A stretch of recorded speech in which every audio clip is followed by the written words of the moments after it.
కొంతమందిని కలిసినప్పుడు ఓకే, ఎవరిని కలిసినా ఆ ఇంట్రెస్ట్ వాళ్ళ పర్సనాలిటీ మీద, వాళ్ళ కెరీర్ మీద మాకు ఉంటాయి జర్నలిస్టులుగా. కానీ మీ వరకు వస్తే గనక మిమ్మల్ని చూస్తే ఆ వెనకాతల వేల గొంతులు మోగుతుంటాయి. ఓ పక్కన మీ ఫాదర్ పిజే శర్మ గారు, తర్వాత సాయి కుమార్, తర్వాత రవి, తర్వాత మీరు. ఇట్స్ ఎ గ్రేట్ జర్నీ మీకు సినిమా ఇండస్ట్రీలో కదా. Yes, definitely. ఎందుకంటే నాన్నగారు ఇండస్ట్రీ నమ్మి, కళామతల్ని నమ్మి, ఆ రోజుల్లో ఏమీ సపోర్ట్ లేకుండా అక్కడి నుంచి విజయనగరం నుంచి బయలుదేరి, అంటే విజయనగరం అంటే మన ఊరే, వీధి కూడా మందే.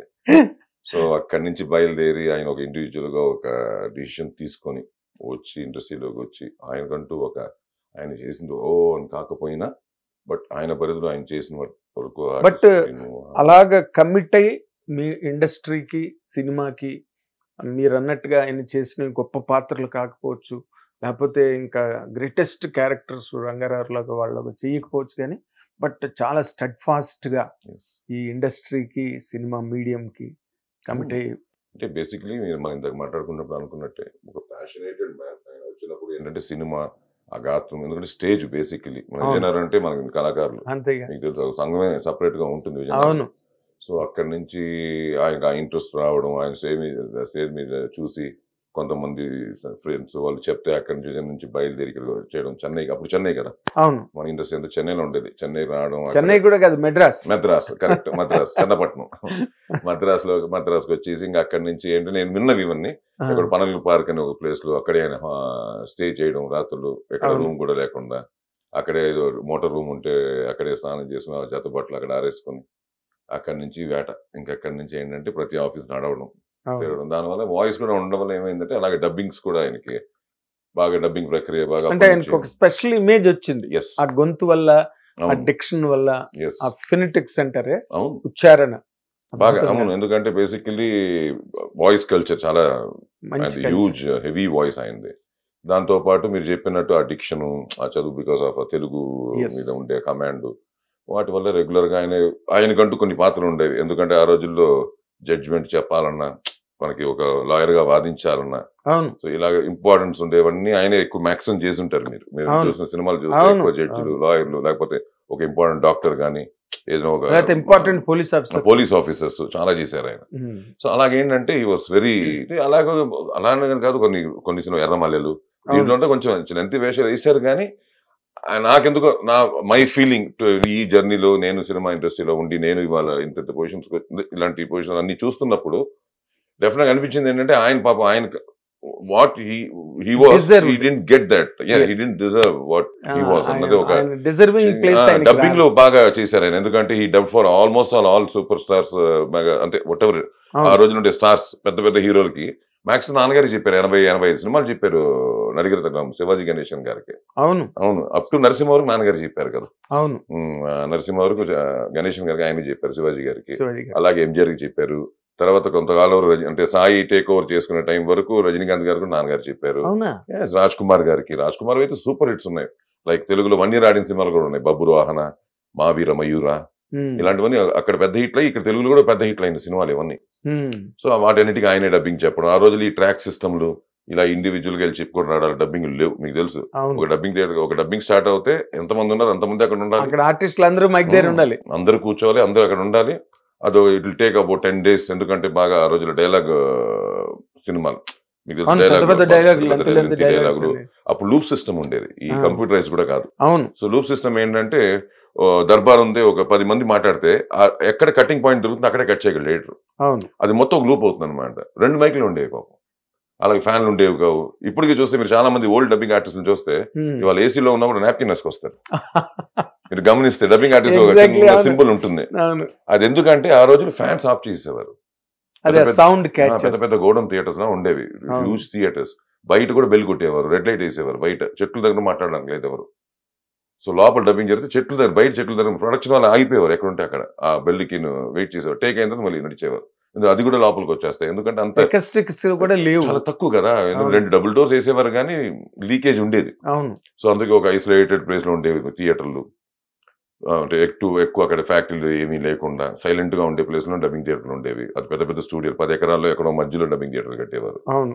సో ఇవన్నీ ఎందుకంటే బికాస్ ఆఫ్ మీరు చెప్పినట్టు ఇంత ఎక్విప్మెంట్, ఇంత ఎకోస్టిక్స్ లేవు, టెక్నాలజీ లేదు, అసలు తక్కువ ఉండేది. లూప్ సిస్టమ్, మొత్తం టేపింగ్. సో దానివల్ల ఏమంటే 10 మంది ఉంటే 2 మైకులు 10 మంది డబ్బింగ్ చెప్పాలి. అంటే ఒకరు చెప్తూ జరిగితే ఇంకోళ్ళు వచ్చి ఆ మైక్ సెంటర్ చేసుకుని చెప్పాలి, వెనకాల నుంచి ఉంటారు. వాళ్ళు అయిపోయిన వాళ్ళు జరిగితే ఇంకోళ్ళు వచ్చి చెప్పాలి. ఈ టైప్ లో అంతా ఉండేది. అప్పుడు చాలా కష్టం డబ్బింగ్ ప్రక్రియలో కూడా, పై నుంచి కింద చెమట. ఎందుకంటే బికాస్ ఆఫ్ ఇది దాంతో తుడుచుకుంటూ చెప్పాలి. 2 మైకులు ఉండేవి బాబు. ఎంతమంది ఆర్టిస్ట్ అంతమంది ఆర్టిస్ట్ ఆ 2 మైకులు చెప్పాలి. ఒకటే లూప్ లో చెప్పాలి. రెండు లూప్, 2 ట్రాక్ సిస్టమే లేదు. ట్రాక్ సిస్టమ్ లేదు కదా, లేదు కదా. సో అలాగా అక్కడి నుంచి ఆయన అవన్నీ చేసుకుంటూ, ఫ్రాంక్ గా చెప్పాలంటే ఒక విధంగా మేము అందరం పిల్లలు 5 మంది, దానికి తోడు అమ్మ, చెన్నైలో వచ్చిపోయే వాళ్ళు ఎక్కువ రిలేషన్స్. ఎందుకంటే ఆ రోజున హాస్పిటల్స్ కూడా తక్కువ. అవును. ఏదైనా చెన్నై అని వచ్చేవారు. సో ఏదో రిలేషన్స్ రావడం, అట్నుంచో ఇట్నుంచో వచ్చి ఇక్కడ అక్కడ హాస్పిటల్ అనో లేకపోతే సైట్ సీయింగ్ అనో రావడం, వాళ్ళు కూడా జాగ్రత్తగా చూసుకోవాలా, ఇలాంటివన్నీ ఎక్కువ ఉండేవి. దానివల్ల ఏమైపోయిందంటే ఈ compromise more for the family అన్నారు నాన్నగారు. ఎందుకంటే ఎందుకు వచ్చే 4 డబ్బులు వదులుకోవడం, చిన్నదైనా చేసేద్దాం, ఇలాంటివన్నీ ఎక్కువ. ఆయన బేసిక్ గా పాపం ఒక అలవాట్లాగా అయిపోయింది ఆయనకి. దానివల్ల ఏంటంటే లైఫ్ స్టైల్. ఎందుకంటే రాని గ్యాప్ దొరికితే డబ్బింగ్లు, లేదంటే సినిమాలు. ఇప్పుడులాగా ఇంత కమ్యూనికేషన్ కూడా ఉండేది కాదు. అప్పుడు ఆ రోజుల్లో నాన్న అల్లూరు సీతారామరాజు సినిమాకి వెళ్ళిపోయినప్పుడు అసలు మదర్కి నాన్నకి అసలు 25-30 days మధ్యలో వరదలు వచ్చేసి ట్రైన్ గిల్లు కట్టిపోయి రైల్వే ట్రాక్స్ అని వాళ్ళు అక్కడే ఉండిపోయారు. ఇంకో 15 days ఎక్స్ట్రా అడవుల్లో, మన చింతపల్లిలో అక్కడే ఉండిపోయారు 40 రోజులు నాన్న. 40-45 days ఏమైపోయారు కూడా తెలియదు. ఎంత వెళ్ళిపోయినా ఏం లేదు. అక్కడి నుంచి టెలిగ్రామ్ పంపించినా రాదు. ఓన్లీ ఛాన్స్ టెలిగ్రామ్, ఇక్కడ సేఫ్ గా ఉన్నాను జాగ్రత్త అది చెప్పడానికి. అది కూడా వచ్చేది కాదు బికాస్ ఆఫ్ కట్స్ అయిపోవడం వల్ల, అన్ని వైర్లు అన్ని కట్ అయిపోవడం వల్ల. సో నో ఫోన్ అయితే డెఫినెట్ గా you should go to some telegraph office and book trunk call and talk. అవే ఉండేవి. సో దానివల్ల అది కూడా దూరం వెళ్ళాలంటే మేము 5 మంది పిల్లలు వేసుకున్నాం. అమ్మ 5 నంబర్ దొరికినా, హోటల్ నంబర్ దొరికినా, పీపీ పిలుచుకున్నా, చూడి ఇవన్నీ కమ్యూనికేషన్ గ్యాప్ వల్ల ఈ స్ట్రగుల్ అన్ని చూసి వచ్చి. అందుకే ఇప్పుడు కూడా మనం ఏంటంటే చిన్న పెద్ద అవేం చూడలేదు, మనకు నచ్చింది ఆ క్యారెక్టర్, వచ్చింది ప్రతిదీ ఫస్ట్ ఇంపార్టెన్స్ ఇస్తాను. ఎందుకంటే ఇవన్నీ చూసి లైఫ్ చూసినాను కాబట్టి ఇస్తా. కానీ దానిలో కూడా కొంచెం ఉండే దీంట్లో, ఎందుకంటే నెలకి 30 రోజులే ఉండేవని. ఒక ఫైట్ లో ఇన్వాల్వ్ అవుతే ఒక సినిమాలో 10 రోజులు వెళ్ళిపోతుంది. ఎందుకంటే మీకు తెలుసు ముందులాగా 3 days 4 days కాదు. ఇప్పుడు ఒక స్పాన్, ఎక్విప్మెంట్ కూడా ఎక్కువ అయిపోయింది. CG రావడం వల్ల రోప్ షాట్లని అదని. ఇప్పుడు కూడా ట్రైలర్ చూస్తుంటే మీరు, నేను 2-3 రోప్ షాట్లు చేస్తుంటా దాంట్లో. అంతా CGలు అయిపోవడం వల్ల ఏమైపోయింది, ఒక ఫైట్ అనేసరికి ఇవ్వాలి. ఒక ఫైట్ లో ఇన్వాల్వ్ అవుతే 10 రోజులు ఇవ్వాల్సి వస్తుంది. 10 రోజులు మినిమం 10 రోజులు ఇచ్చేవాల్సి వస్తుంది. ఎందుకంటే డిఫరెంట్ యాంగిల్స్ లో తీస్తున్నారు, నెంబర్ ఆఫ్ కెమెరాస్ లొకేషన్ లో. తర్వాత ఏమో ఈ VFX లో అవి ఇన్వాల్వ్ అవడం వల్ల వాటికి తగ్గట్టుగా టైం డ్యూరేషన్ తీసుకుని షాట్ తీయాలి. కరెక్ట్. ఇవన్నీ టైం టేకింగ్. మొత్తం దానివల్ల ఏమైపోతుందంటే మనం చేయాలనుకున్న నెంబర్ ఆఫ్ ఫిల్మ్స్ చేయలేము. కాకపోతే మాత్రం మాక్సిమం మేము ట్రైంగ్ టు పుష్. ఎందుకంటే ఏది వచ్చినా మంచిది అయితే నాకు నచ్చితే మనది వచ్చే. ఎందుకంటే మిగతావన్నీ అన్ని కుదిరితే డెఫినెట్ గా ఐఎమ్ డూయింగ్ మాక్సిమం ఫిల్మ్స్. వచ్చిన ఏది మంచి చెడు అని పక్కన పెడితే, ఏదంటే రేపు రిలీజ్ వరకు ఏది ఎవరికి తెలియదు. ఏది పెద్దది అవుతుంది, ఏది చిన్నది, ఏది అసలు అటువంటి టేపింగే ఇప్పుడు లేదు. ఆ టేపింగ్ లేదు. రిలీజ్ అయ్యి ఆడితే కొడితే 100 కోట్లు కొడుతుంది. దాటిపోయింది కదా 1000 కోట్లు. ఇప్పుడు 1000 కోట్లు టచ్ అయిపోతున్నాయి. మామూలు చిన్న సినిమా. ఇప్పుడు మన ఢిల్లీ స్క్వేర్ వచ్చింది 100 కోట్లు. అంతకుముందు విరూపాక్ష 100 కోట్లు, ధమాకా 100 కోట్లు కొడితే అలా కొడుతున్నాయి. లేకపోతే పెద్ద సినిమాలు కూడా అసలు అడ్రస్ లేకుండా అయిపోతున్నాయి. కరెక్ట్.